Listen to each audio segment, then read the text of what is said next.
तो जैसा कि लास्ट एपिसोड में हम लोगों ने देखा था कि यूशिन चेंची और युआन लोंग ड्रैगन वो लोग फौरन से फ्लावर वैली की तरफ चले गए थे और योंगफाई वो अब वेस्टर्न कॉन्टिनेंट की तरफ जाने वाला था और वहां जाने के लिए वो अपने साथ डोंग डोंग को लेकर जाता है। और दूसरी तरफ हम लोगों ने देखा था कि मेंगलियार वो भी आजाद हो चुकी होती है और वो अपनी सीनियर सिस्टर के जरिए अपने दुश्मनों को एक लेटर भी लिखवा कर भेज देती है ताकि वो लोग भी ये जान सकें कि वो कहाँ जा रही है। वो जानबूझकर उन लोगों को उकसाती है कि वो लोग उसके पीछे आए। मगर हम लोगों ने देखा था कि योंगफे जब वो वेस्टर्न जर्नी की तरफ जा रहा था तो वो रास्ते में कुछ जानवरों का शिकार करता है और उनका मैजिकल कोर निकाल लेता है ताकि वो उस कोर के जरिए कुछ पैसे कमा सके। और शहर में जाते ही वो सबसे पहले उन कोर को बेचता है तो वहां पर पहले से ही वो काफी ज्यादा फेमस हो जाता है क्योंकि इस तरह के मैजिकल कोर हासिल करना इतना आसान काम नहीं होता।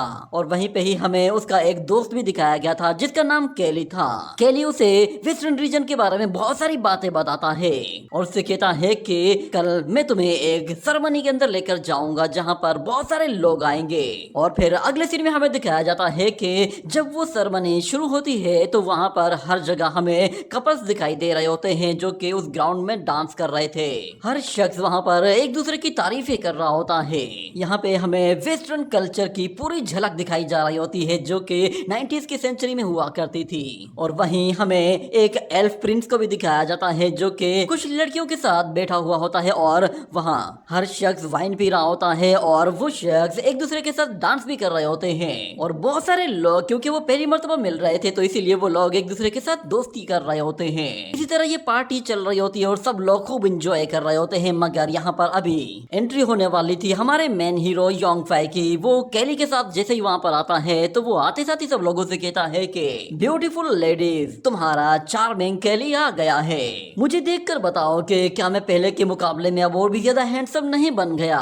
ये देखते ही वहाँ पे मौजूद लड़कियां उसकी तरफ लपक पड़ती हैं और कहती हैं कि ये तो केली है, ये तो पहले से भी ज्यादा हैंडसम लग रहा है। कुछ लड़कियां तो उससे कहती हैं केली तुम्हें तो याद है ना कि लास्ट टाइम हम लोग कब मिले थे। तो केली पीछे मुड़कर योंगफे की तरफ इशारा करते हुए कहता है देखा मेरा जलवा। तो योंगफे कहता है कि मुझ में इतनी हिम्मत नहीं कि मैं इतनी लड़कियां एक साथ हैंडल कर सकूं। जिसके बाद डोंग डोंग वो भी बाहर निकल आता है और वो कहता है कि मुझे लगा ही था कि ये लड़का बिल्कुल भी ठीक बंदा नहीं है। जरा देखो इसे, यहाँ पे हर शख्स इसे जानता है। मगर दूसरी तरफ उसे वहाँ पे एक वेटर दिखाई देता है जो कि उन लोगों के लिए एक गिलास में वाइन लेकर आता है। तो योंगफे वो गिलास उठा लेता है। उसे पता नहीं था कि वो वाइन किस तरह की है। वो उसे पहले से टेस्ट करने के लिए हल्का सा स्मेल करता है मगर डोंग डोंग वो वाइन उसे काफी पसंद आती है तो वो फौरन से उसे पीकर टेस्ट करता है तो वो उसे काफी पसंद आती है। जिस पर वो और ज्यादा वाइन लेने के लिए फौरन से उस वेटर के पीछे भागता है और जैसे ही वाइन का गिलास उठाने की कोशिश करता है तो वो वेटर डर के मारे उस प्लेट को नीचे फेंक देता है जिसकी वजह से सब लोग उसकी तरफ अट्रैक्ट होते हैं और देखते हैं कि यहाँ पे ये शोर किस चीज का है।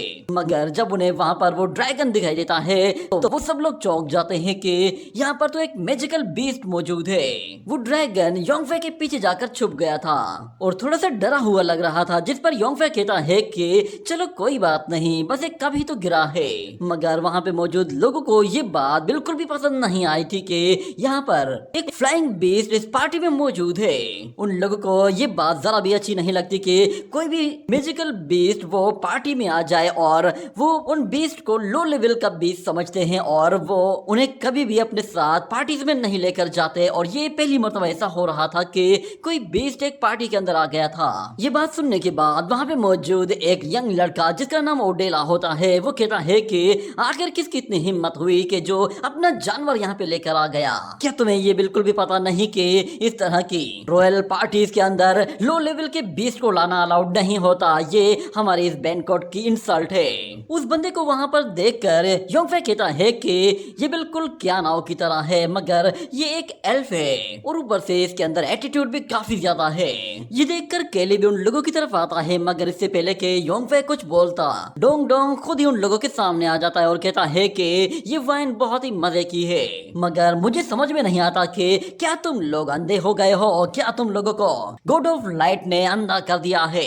वो सामने खड़े हुए ओडेला से कहता है कि मुझे बताओ क्या तुम्हें गॉड ने आय नहीं दी, क्या तुम्हें नजर नहीं आ रहा कि मैं कोई बीस्ट नहीं हूँ बल्कि तुम्हारे तो कान देखकर मुझे लगता है कि तुम कोई खरगोश हो या फिर तुम भी कोई मॉन्स्टर हो। ये सुनते ही ओडेला तो गुस्से में पागल हो जाता है और फौरन से अपनी तलवार निकालते हुए कहता है कि तुम्हारी इतनी हिम्मत, तुम मेरी इंसल्ट कर रहे हो, तुम्हें इस इंसल्ट की सजा मिलेगी। अगर तुम में हिम्मत है तो फिर मुझसे मुकाबला करके दिखाओ। ये सुनते ही वहाँ पे मौजूद लोग कहते हैं कि ये तो एक बोलने वाला डीमन इंसेक्ट लग रहा है।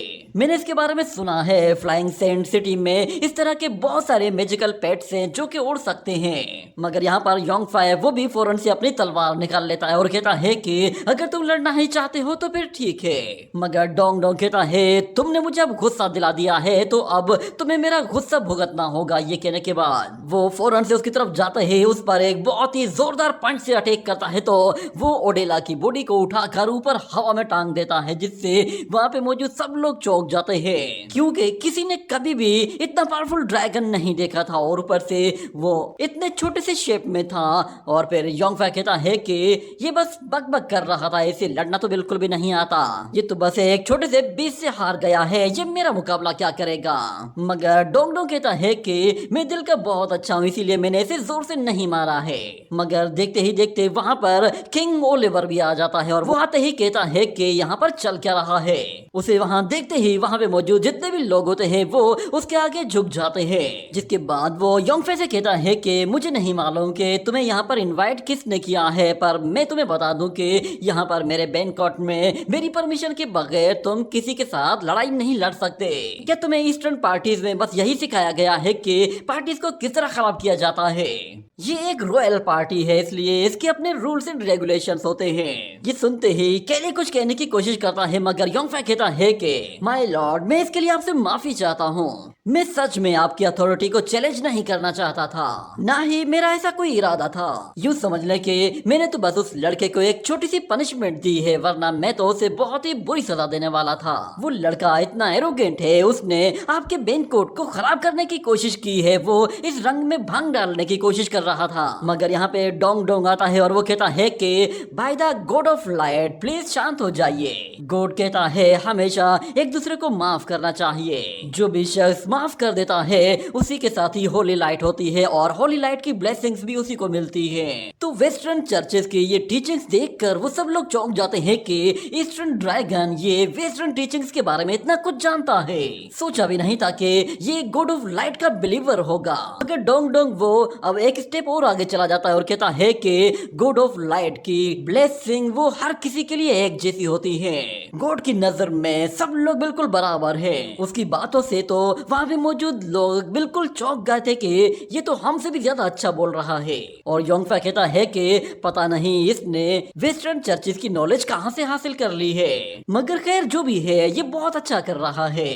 और डोंग डोंग वो सब लोगों को बताता है कि इस ओडेला ने गॉड ऑफ लाइट के बारे में बहुत सारी उल्टी सीधी बातें कही है, जो कि एक बहुत बड़ा गुनाह है, इसीलिए इसे सजा देना बहुत जरूरी था। देख लेना जब ये मर जाएगा तो हेलो फायर इसे पूरी तरह से जलाकर राख कर देगी।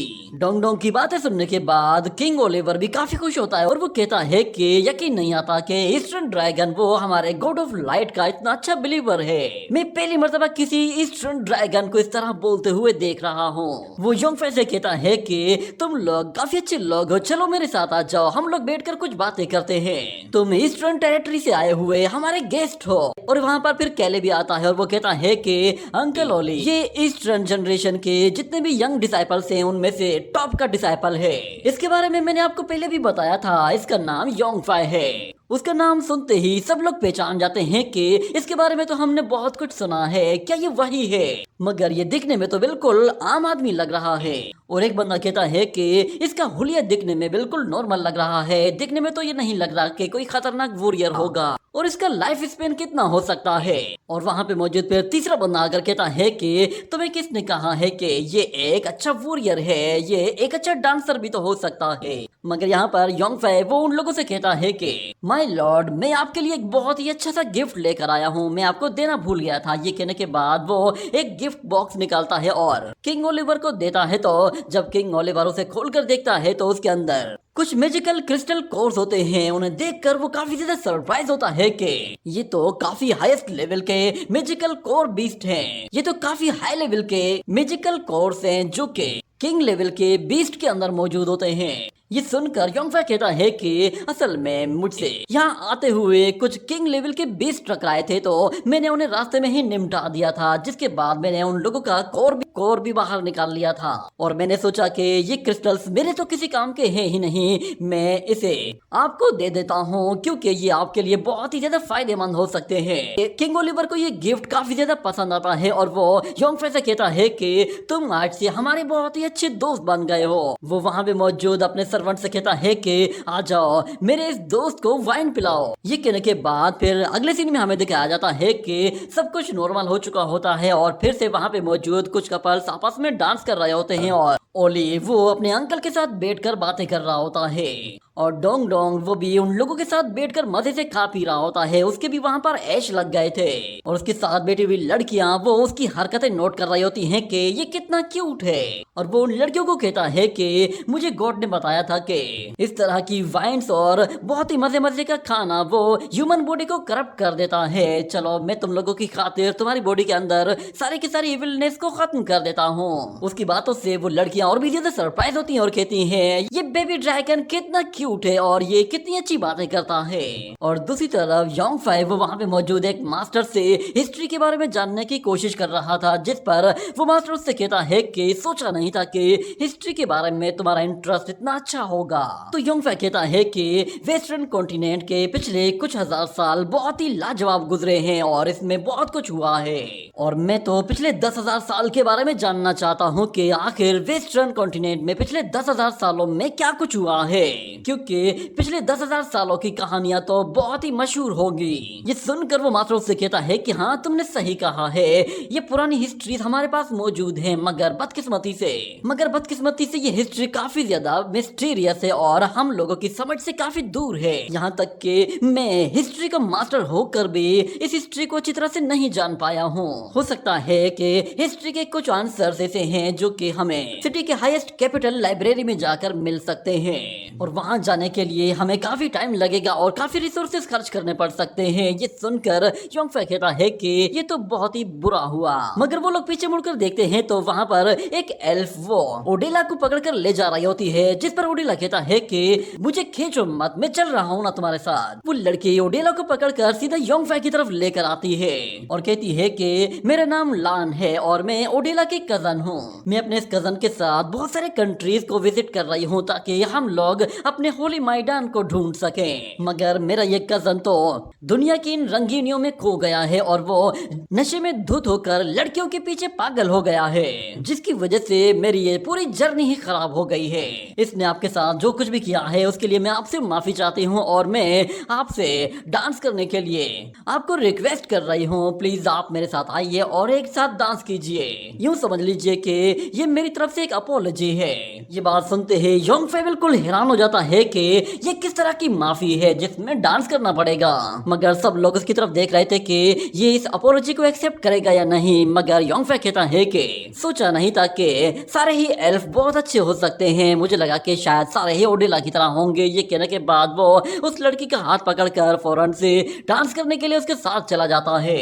वो लोग उस ग्राउंड में जाते हैं और बीच में जाकर डांस करने के लिए पहले तो किंग से परमिशन मांगते हैं और उसके बाद जैसे वो लोग डांस शुरू करते हैं तो वो लड़की डांस करते ही योंगफै से कहती है कि मैं तुम्हें एक बात बताऊं कि वेस्टर्न कॉन्टिनेंट के डीप में एक ऐसा फॉरेस्ट है जहां पर एंशिएंट एल्विन ट्राइब रहा करता है और तुम्हारे जैसे बहुत सारे वॉरियर्स हर साल वहां पर एल्विन ट्राइब को देखने के लिए जाते हैं। मगर उनमें से बहुत सारे एल्विन ट्राइब उन वॉरियर्स को गायब कर देते हैं और उसके बाद वो वॉरियर्स कभी भी वहां से वापस नहीं आते, यहाँ तक कि उन वॉरियर्स के ट्रेसेस तक गायब हो जाते हैं। तुम बताओ क्या तुम इसमें इंटरेस्टेड हो? क्या तुम भी वहां पर जाना चाहते हो? अगर वहां तुम्हारा जाने का दिल है तो मैं तुम्हें बता दूं कि कभी भी उस फॉरेस्ट के डीप में मत जाना क्योंकि वो बहुत ही खतरनाक है। ये सुनकर योंगफै कहता है कि चलो मुझे उसके बारे में और बताओ, मैं जानना चाहता हूँ। जिस पर लान उसे कहती है कि मैंने ये सुना है कि एल्विन ट्राइब जिस जगह रहता है वहां पर उस जंगल में बिल्कुल डीप में हाईएस्ट लेवल के कल्टीवेटर्स रहते हैं जिन्होंने अपना एक अलग से पावरफुल डोमेन बनाया हुआ है और वेस्टर्न कॉन्टिनेंट के बहुत सारे गॉड ऑफ वार और मैजिक गॉड्स वो वहां पर गए थे, मगर उसके बाद से वो कभी भी वहां से वापस नहीं आए। यही वजह है कि उस एल्विन ट्राइब के डीपेस्ट पार्ट को सबसे ज्यादा खतरनाक जगह माना जाता है। मगर योंगफे उससे कहता है कि मुझे टेंशन लेने की वैसे भी जरूरत नहीं है, मैं अब इस रियलम में आ चुका हूँ कि मैं वहां पर जा सकता हूँ और वहां से वापस भी आ सकता हूँ। मगर मुझे एक बात समझ में नहीं आती कि आखिर ये एल्विन ट्राइब्स वहां पर रहता क्यों है। ये वेस्टर्न रीजन से काफी ज्यादा दूर है और बिल्कुल अकेले और तन्हा जिंदगी गुजार रहे हैं। आखिर ऐसा क्यों है कि वो लोग वेस्टर्न रीजन से इतना दूर अलग जिंदगी गुजार रहे हैं। तो वो लड़की कहती है कि कौन जानता है कि उन लोगों के मकसद क्या है। पता नहीं वहाँ पे मौजूद उन मॉन्स्टर्स के दिमाग में क्या चल रहा होता है। आज तक कोई भी उनसे मिलकर वापस तक नहीं आया कि जो बता सके कि आखिर वहाँ चल क्या रहा है। वो एक ऐसी जगह है जहाँ पर गॉड्स भी जाकर वापस नहीं आ पाते। ये बात सुनने के बाद योंगफे को याद आता है कि उसकी पास्ट लाइफ में उसके फादर ने उसे इस तरह की एक जगह के बारे में बताया था। उसके फादर ने उसे बताया था कि इमोर्टल बनना या फिर गॉड बनना इतना आसान नहीं है। जब भी शख्स कोई गॉड या इमोर्टल बनता है तो वो एक बहुत ही खतरनाक सिचुएशन से गुजरता है। और ये बात याद आने के बाद वो अपने ही फादर के बारे में कहता है कि क्या वो मुझे इस जगह के बारे में बता रहे थे। यहाँ पर योंगफे वो उस लड़की के साथ अपना डांस कंटिन्यू करता है और दूसरी तरफ से एक और वॉरियर अंदर आता है और वो सीधा उन लोगों की तरफ जा रहा था। उसे वहां पर देखते ही बहुत सारे लोग अपना डांस रोकते हैं और उससे दूरी बनाते हैं और कहते हैं कि ये यहाँ पे क्या कर रहा है, क्या ये यहाँ किसी से लड़ने के लिए आया है। मगर हम देखते हैं कि वो वॉरियर सीधा योंगफे की तरफ जा रहा होता है और जैसे ही वो उन लोगों के सामने जाकर खड़ा हो जाता है तो योंगफे और लान दोनों ही अपना डांस रोकते हैं और उसकी तरफ देखते हैं। जिसके बाद वो वॉरियर कहता है कि मेरा नाम ओरो है, मैंने सुना है कि तुम ईस्टर्न कॉन्टिनेंट के टॉप 10 डिसाइपल्स में से एक हो। मैं जानना चाहता हूँ आखिर तुम यहाँ पे क्या करने के लिए आए हो। वैसे मैं एक ड्रैगन नाइट हूँ और मैं तुम्हारी स्ट्रेंथ को आजमाने के लिए यहाँ पर आया हूँ। क्या तुम्हारे अंदर इतनी हिम्मत है कि तुम मेरे चैलेंज को एक्सेप्ट कर सको। अगर तुम्हारे अंदर हिम्मत हो और तुम्हें लगे कि तुम्हारी रेपुटेशन वो इस लायक है कि तुम मेरे साथ फाइट कर सको तो ही मेरा चैलेंज एक्सेप्ट करना। ये बात सुनकर वहाँ मौजूद लोग कहते हैं कि क्या वाकई में ओरो इसे चैलेंज कर रहा है। ये एक 4th लेवल का ड्रैगन नाइट है। और कुछ लोग कहते हैं आखिर ये यहाँ पे अंदर कैसे आ गया। सब लोग उसे वहां पर देखकर काफी घबरा गए थे क्योंकि वो उन लोगों के लिए बहुत ही खतरनाक था। मगर उटिला वो काफी खुश होता है और कहता है कि ओरो ने आज तक कोई भी बैटल नहीं हारी है। मुझे पूरा यकीन है कि वो इस लड़के की हड्डी पसली तक तोड़ कर रख देगा। मगर यहाँ पर योंगफे वो दिल ही दिल में कहता है कि अच्छा तो अब समझ में आया कि यहाँ के लोग सिर्फ और सिर्फ ताकत के आगे झुकते हैं। मैं काफी देर से सोच रहा था कि मुझे लड़ने के लिए किसी न किसी को तो उकसाना होगा, मगर लगता है कि इस लड़के ने खुद ही मेरा काम आसान कर दिया है। ये खुद चलकर आया है और मुझे चैलेंज कर रहा है। इससे अच्छा और क्या हो सकता है।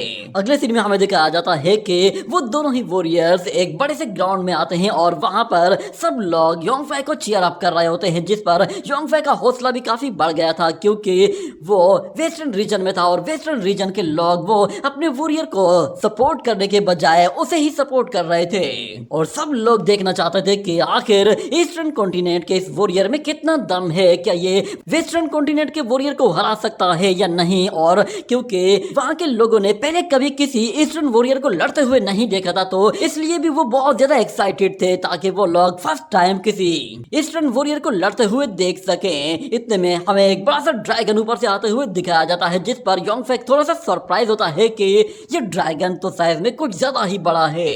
जब वो ड्रैगन वहां पर आता है तो हम उसके ऊपर ओरो को भी देखते हैं। वो उसके ऊपर अपना स्पीयर लेके खड़ा हुआ था और यहाँ पर कैली कह रहा होता है कि अगर योंगफे ये मैच जीत जाता है तो वो बहुत ही आसानी से अपना मकसद अचीव कर लेगा। वो पूरे कॉन्टिनेंट में फेमस हो जाएगा और वेस्टर्न कॉन्टिनेंट के जितने भी हाईएस्ट लेवल के वॉरियर्स हैं वो खुद ब खुद इससे लड़ने के लिए यहाँ पर चल कर आएंगे।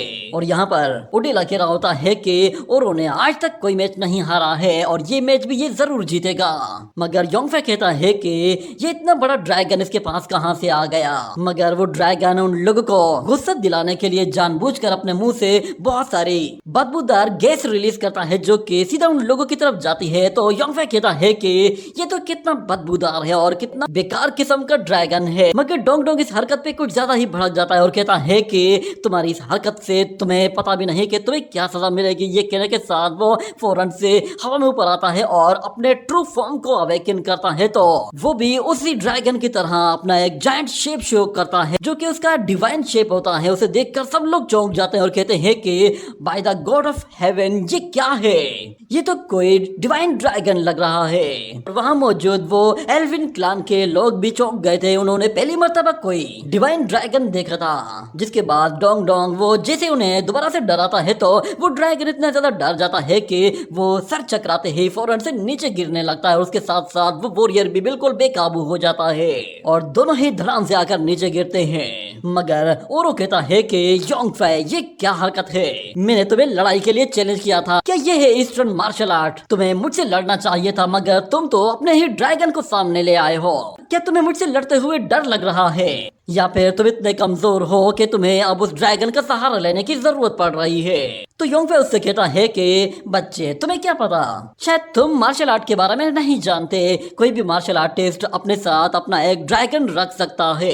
तुम खुद को एक ड्रैगन नाइट कहते हो, क्या तुम्हारे पास किसी किस्म का कोई डिवाइन ड्रैगन नहीं है? अगर तुम डिवाइन ड्रैगन के साथ फाइट करना चाहते हो तो जाओ पहले अपने लिए कोई अच्छा सा डिवाइन ड्रैगन लेकर आओ। मैं ऐसे किसी के साथ फाइट नहीं करता जो कि मार्शल आर्ट रूल्स के बारे में जानता ही ना हो, और ऊपर से तुम बिला वजह में ही मुझसे दुश्मनी मोड़ लेने की कोशिश कर रहे हो जबकि मैं तुम्हें जानता भी नहीं। मैंने ये चैलेंज सिर्फ और सिर्फ मार्शल आर्टिस्ट होने की हैसियत से ही एक्सेप्ट किया है। ये कहने के बाद वो डोंग डोंग से कहता है कि तुम अभी पूरी तरह से रिकवर नहीं हुए हो, तुम्हें इस लड़ाई में इंटरफेयर करने की जरूरत नहीं है, मैं खुद ही से डील कर लूंगा, तुम जाओ थोड़ी देर के लिए आराम करो। ये सुनते ही डोंग डोंग दोबारा से उस ड्रैगन को डराता है तो वो ड्रैगन इतना डरता है कि वो अपना मुंह ही छुपा लेता है और डोंग डोंग फौरन से उड़ते हुए वहां से ऊपर की तरफ चला जाता है और इसी जगह जाकर बैठ जाता है जहां पर खाने पीने के लिए उसके पास बहुत सारी चीजें होती हैं और वो वहां पेट भर कर खाना खाता है और अपनी एनर्जी को रिकवर करता है। और दूसरी तरफ योंगफे और उसे कहता है कि ठीक है तो तुम आ जाओ। ये देखते ही और फौरन से अपने ड्रैगन को उठने के लिए कहता है और वो फौरन से